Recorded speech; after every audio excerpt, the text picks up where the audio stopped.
At the family reunion, I showed up smiling, until I saw my name scratched off the seating chart. My brother's wife sneered. "Oh God, you actually came?" My mom rolled her eyes and said, "Just don't embarrass us this time." I set the gift basket down, turned around without a word, and drove off.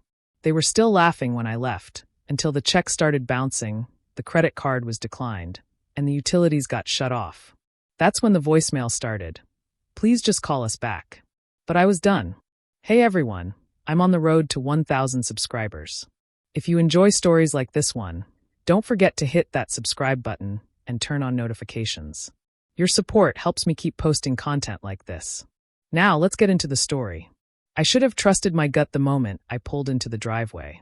The balloons tied to the mailbox looked cheap and hastily hung, like an afterthought. But that wasn't it. It was the way the house felt. Too quiet despite the number of cars parked on the lawn. I had to park halfway down the street and carry the gift basket, an expensive one I'd curated myself, all the way to the front steps. Still, I smiled. I told myself this year would be different. The front door was already cracked open. I stepped in, trying to keep my head high, even though every nerve in me buzzed like it knew what was coming. Conversations died off the second people noticed me. I heard the awkward shuffle of feet, the forced coughs, the not-so-quiet whispers. And then I saw it, the seating chart by the dining room, done up like a wedding planner's dream. My name wasn't just missing. It had been there once, but someone had scratched it off with a thick black marker. The ink bled, like someone had really taken their time with it. Next to where my name had been was a sticky note, a replacement. Someone else, not family. In the living room, my brother's wife saw me. The smile that spread across her face wasn't friendly. It was smug, triumphant. She turned to someone and laughed like I was the punchline of a joke. I stood there frozen for a moment, then felt a hand brush my arm. My mother, no hug, no hello, just that look she's given me since I was 17 and didn't go to law school. Disappointed, exhausted by my existence. She muttered something meant to scold, to shame, and walked off. That was all it took. I set the gift basket down on the hall table, right next to a bottle of wine someone else had brought. I didn't say anything. I didn't storm out or slam the door. I just walked past the people who pretended not to see me, past the cousins I once babysat, now strangers. I got into my car, started the engine, and didn't look back. They were still laughing when I left. I heard it through the open windows as I pulled away. But the thing is, they forgot who handled all the bills, who took care of the trust, who had the passwords. By the end of the week, the house was dark. The calls started with confusion, then panic. I ignored everyone. I wasn't going to fix it, not this time. I was done. I didn't block their numbers. That would have been too obvious. I just let the voicemails pile up. At first, they were just curious. Where did you go? Did something happen? Then came the excuses. We didn't mean it like that. You're being sensitive again. My phone lit up like a Christmas tree, but I didn't respond. Not even to my dad, who only called once before going quiet. He always preferred pretending things weren't happening. By the third day, my brother sent a text that made me laugh out loud. He said they noticed the joint checking account was locked, the one they used for household expenses, which really meant everything from their Netflix to mom's hair appointments. He asked if I'd accidentally changed the password. Accidentally, right? I didn't answer. I had nothing to say that wouldn't turn into more gaslighting, more pretending I was being dramatic. But I watched. I checked the accounts. I saw the overdraft fees start to hit when their automatic payments failed. I saw my mom try to make a $600 payment at the salon and get declined. That one gave me real joy. What they didn't know was that the trust Dad's parents left, the one I'd been managing for the past 5 years after Uncle Pete died, had a clause that allowed the administrator, me, to temporarily suspend access if there was evidence of misuse. I'd been sitting on screenshots, receipts, and bank statements for months.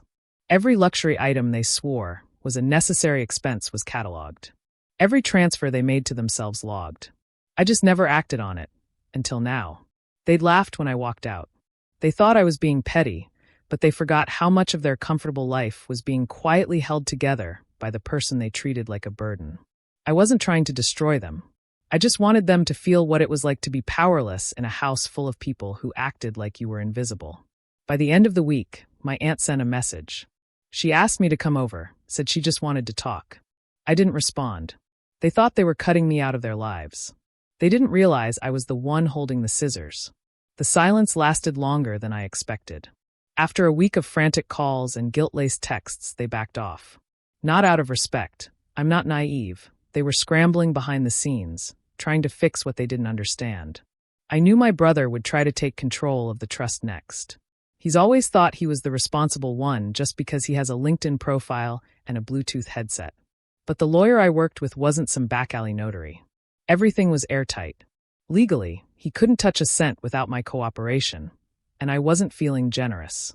The utilities were the next to go. The house wasn't fully paid off, not with the way they kept refinancing it to fund vacations and kitchen remodels. The heating cut off first, then the water. I watched the disconnection notices come through the shared email they forgot I still had access to. They probably thought it was a glitch. Or maybe they were too embarrassed to admit they didn't understand their own finances. I kept waiting for anyone, to apologize. Not performative, not some half-hearted sorry you feel that way nonsense. A real apology, one that started with "we were wrong." It never came. Instead, I saw them post on Facebook about how family is everything, and how some people just don't understand loyalty. I didn't comment, didn't even like it, but I watched. People don't realize how loud they are when they think you're not listening. A cousin finally broke the wall. He sent me a message late at night, just one sentence asking if I was okay. He wasn't part of the inner circle, didn't know me anything. I replied and said I was fine. That was it. But it was the only message I didn't delete. Then something strange happened. The housey, the one we grew up in, went dark online. It disappeared from the family Instagram. No holiday posts. No Sunday dinner at mom's. I figured they were too embarrassed. Or maybe the lights being off finally made it hard to fake the perfect life. I got a letter a few days later. Real mail from my mom. I didn't open it. I tossed it in the drawer with the rest of the things I thought I might read one day. But I didn't feel guilt, just relief. Like something that had been strangling me quietly for years had finally loosened its grip. They wanted to erase me from their lives. I let them try, and then I erased the part of their life they never realized I was holding up. By the third week, they stopped pretending everything was fine. I knew because I got an email from the bank, addressed to all listed trustees, including me, warning that the mortgage payments were officially 30 days past due. The trust couldn't make the payments because I had paused disbursements under a clause they'd never bothered to read. They'd never needed to. I'd always made sure the money was there. But now I wasn't doing that. The messages started again, quieter, more careful. First from my dad, short ones. Hope you're okay. Let me know if you need anything. My mom followed a few days later, tone completely different from the letter I'd ignored. She wrote like she was talking to a stranger, polite, cautious. No mention of the reunion. No mention of what she said. Just a vague appeal about moving forward. I didn't respond. My brother didn't bother with subtlety. He sent a string of increasingly angry emails, demanding to know what I'd done. Said I was messing with people's lives. Accused me of betrayal. I didn't reply to him either, but the lawyer did. A formal notice went out that week. Suspension of funds upheld. Pending audit. He used the word audit on purpose. That word scares people who think they're smarter than they are. I imagine the panic around their dinner table. If they were even still eating together, the power had been off for at least 4 days by then. The Wi-Fi bill hadn't been paid. And my cousin, the only one still talking to me, said my brother was living out of his car while pretending to work remotely. Funny how fast their little empire cracked once I stepped back. The money was never mine. I didn't steal it or hide it. I just stopped protecting it from them. People think silence is weakness. That walking away means losing. But in a family where shouting is a sport and cruelty is tradition, silence is the only thing that ever made them stop. They didn't know how to function without me. And now that they had to, really had to, they were starting to realize I was never the weak one. I was the foundation. And they'd spent years chipping away at me like I was disposable. Now, they were the ones falling through the floor. The letter came certified this time. Another attempt from the lawyer my brother had finally scraped together money to hire. This one had some weight. A formal request to mediate to resolve the disruption of family assets and restore equilibrium for all parties. It was stuffed with polite legalese, trying to guilt me back into compliance without admitting fault.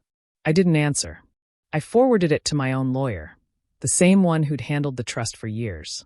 He filed a notice of full audit pending breach of fiduciary expectations by secondary parties. In plain English, they could wait. Meanwhile, I moved to a small apartment across town. Not fancy, but mine. Quiet. No family photos on the walls. Just shelves of books I'd actually read and mugs I didn't have to share. I picked up contract work again, freelancing like I used to before I became the family's unofficial bookkeeper, therapist, and errand runner. The money didn't come in fast, but it was clean, untouched by guilt or manipulation. The cousin who had messaged me before reached out again. We met for coffee. He didn't ask questions, just told me things were bad back at the house. My brother had tried moving back in, but Mom had changed the locks. Dad was crashing with a friend from his old golf club, pretending it was temporary. The family group chat had died. He said it like he expected me to feel sad about it. I didn't. The only time I felt anything close to grief was when I got a voicemail from my mom. The last one she left before I changed my number. Her voice cracked near the end. Not an apology, not quite. Just the same words she used when I was a kid and got too emotional for her comfort. That tired, breathy tone, like my existence had always been a little too much work. I deleted the message without listening to the rest. I wasn't angry anymore. That was the strangest part. I thought cutting ties would feel like punishment, but it didn't. It felt like release. They had laughed when I left the reunion. Laughed like I was the joke, like I'd come to ruin something that never wanted me anyway. But I didn't ruin it. I just stopped fixing what was already broken. And when I finally let go, they were left with the pieces they'd spent years pretending weren't sharp enough to cut. I didn't call back. I never will.